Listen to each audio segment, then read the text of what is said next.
Kaos spesial dari Starting Eleven, merchandise edisi Timnas Day. Klik link di deskripsi untuk pre-order ya.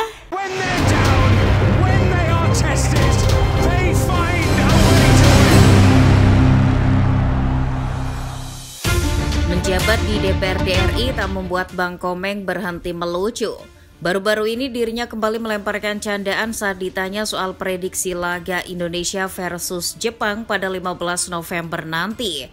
Pria 54 tahun itu yakin skuad Garuda asuhan Sinteyong bisa mengalahkan Jepang di Gelora Bung Karno. Indonesia-Jepang udah pasti Indonesia menang karena sudah ditunjukkan pada tahun 45 Jepang pergi. Meski terkesan bercanda, hasil tersebut tetap diamini oleh publik pecinta sepak bola tanah air. Mereka ingin melihat tim kesayangan memberikan kekalahan perdana untuk The Blue Samurai. Namun agaknya terlalu naif jika hanya berpangku pada prediksi Bang Komeng. Supaya ada gambaran, mari kita ulas pertandingan Indonesia versus Jepang. Tapi sebelum itu, kalian bisa subscribe dan nyalakan lonceng terlebih dahulu agar tak ketinggalan konten terbaru dari Starting Eleven Story. Sebelumnya, kita akan sedikit melampirkan data-data seputar pertandingan penting ini. FYI saja, Indonesia dan Jepang ternyata cukup jarang bertemu di kompetisi resmi. Menurut situs 11v11, skuad Garuda baru 16 kali menghadapi The Blue Samurai. Indonesia menang 5 kali dan Jepang menang 9 kali. Sisanya imbang. Pertemuan terakhir kedua tim adalah Januari lalu di penyisihan grup Piala Asia 2023. Di situ Indonesia harus mengakui keunggulan Jepang dengan skor 3-1. Nah, sebelum laga itu, pertemuan terakhir Indonesia dan Jepang sudah terjadi lama sekali. Tapi bukan waktu penjajahan seperti yang dikatakan Bang Komeng ya, melainkan waktu kualifikasi Piala Dunia tahun 1990.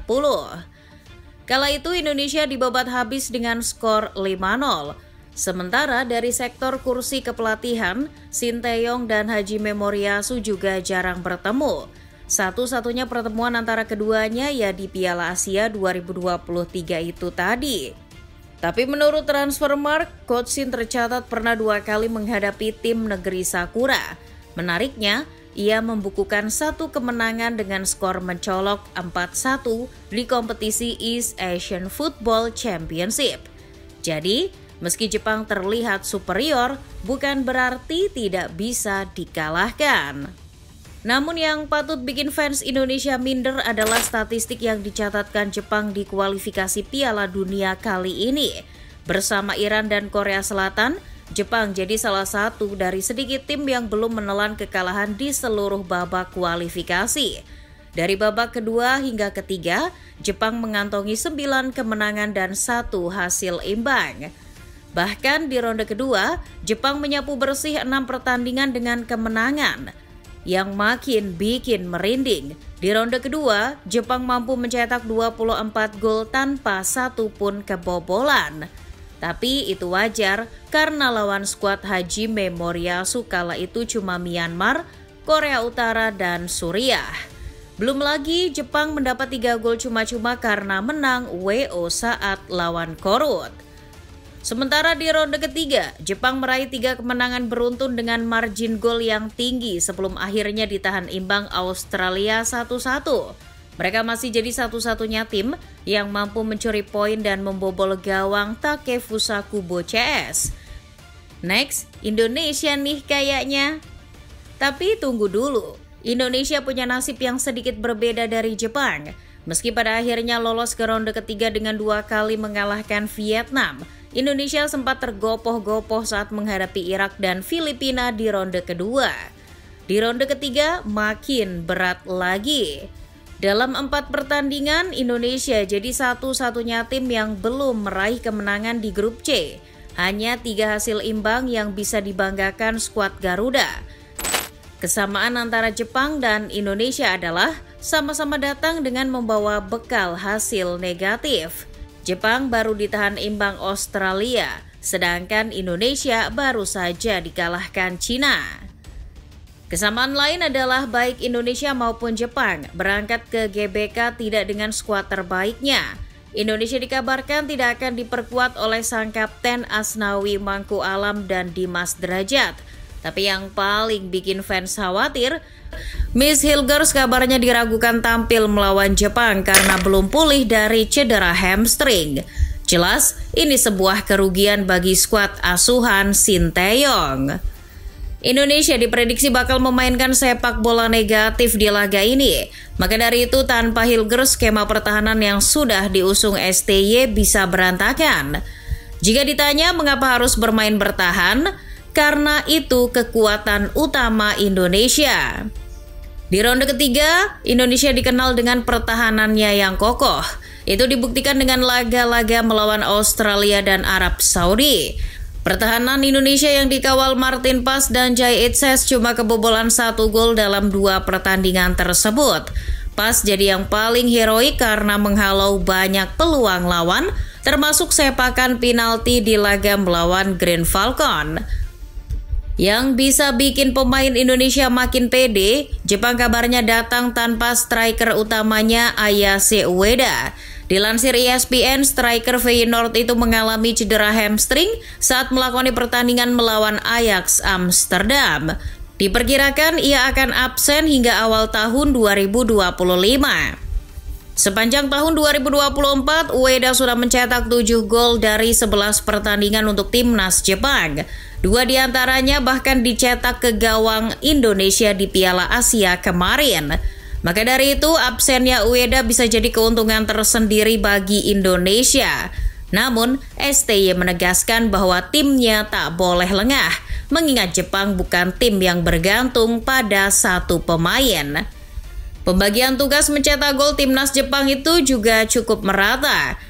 Itu karena Hajime Moriyasu mengusung permainan kolektif. Sumber gol bisa datang dari mana saja. Selain striker, pemain-pemain sayap Jepang juga harus diwaspadai oleh Sandy Walsh dan kolega. Sayap Jepang pasti akan menghukum pertahanan Indonesia dengan gocekan dan akselerasi khas sepak bola Eropa. Pemain sayap Jepang yang patut diwaspadai Indonesia tentu saja Takefusa Kubo dan Kaoru Mitoma. Keduanya diperkirakan bakal diturunkan sejak menit awal untuk menuai hasil maksimal di Gelora Bung Karno. Karena target Jepang adalah menang telak tanpa kebobolan atas Indonesia. Itu adalah upaya untuk bangkit usai ditahan imbang Australia. Kedua pemain itu jadi andalan di klubnya masing-masing. Keduanya memiliki kemampuan dribbling dan visi bermain yang patut diacungi jempol.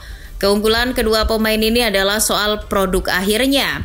Setiap akselerasi yang ditunjukkan Kubo dan Mitoma selalu diakhiri dengan tembakan atau umpan berbahaya ke kotak penalti lawan. Selain kedua nama itu, semua pemain Jepang tetap berbahaya bagi Indonesia. Tapi Takumi Minamino lah yang patut mendapat sorotan lebih. Gelandang AS Monaco itu tampil produktif jika mengenakan jersey biru-biru khas timnas Jepang. Dengan 23 golnya, kini Minamino adalah pemain aktif dengan catatan gol terbanyak di timnas Jepang. Terus, ada nggak pemain Indonesia yang patut diwaspadai oleh Jepang? Ada dong. Menurut beberapa media lokal sih, Jepang cukup mewaspadai lemparan ke dalam Pratama Arhan. Karena 1 gol Indonesia ke gawang Jepang Januari lalu, buah dari skema lemparan tersebut. Tapi menurut Mimin, pemain Indonesia yang harus diwaspadai Jepang adalah Tom Haye dan Calvin Verdong. Kedua pemain ini jarang menampilkan performa mengecewakan selama ronde ketiga. Calvin minim melakukan error, dirinya tak membiarkan Kubo menguasai bola dengan nyaman. Sedangkan Haye bisa jadi pembeda dengan visi bermain dan umpan-umpan kejutnya. Lantas siapa yang akan memenangkan pertandingan ini? Di atas kertas, Jepang jelas lebih diunggulkan. Tim paling gacor sekaligus paling kokoh dalam bertahan akan sulit dikalahkan. But this is Indonesia, Bung. GBK sendiri cukup angker bagi Jepang. Mereka belum pernah menang dalam 2 laga terakhir yang dimainkan di Senayan. Apalagi Indonesia dan Jepang kan sama-sama dapat hasil imbang lawan Australia. Itu artinya skuad Garuda berada di level yang tidak jauh beda dengan The Blue Samurai. So, hasil imbang yang diminta PSSI bukan sebuah target yang ketinggian. Jika hasilnya imbang, Mimin yakin semua akan senang. Fans senang, STY pun tenang.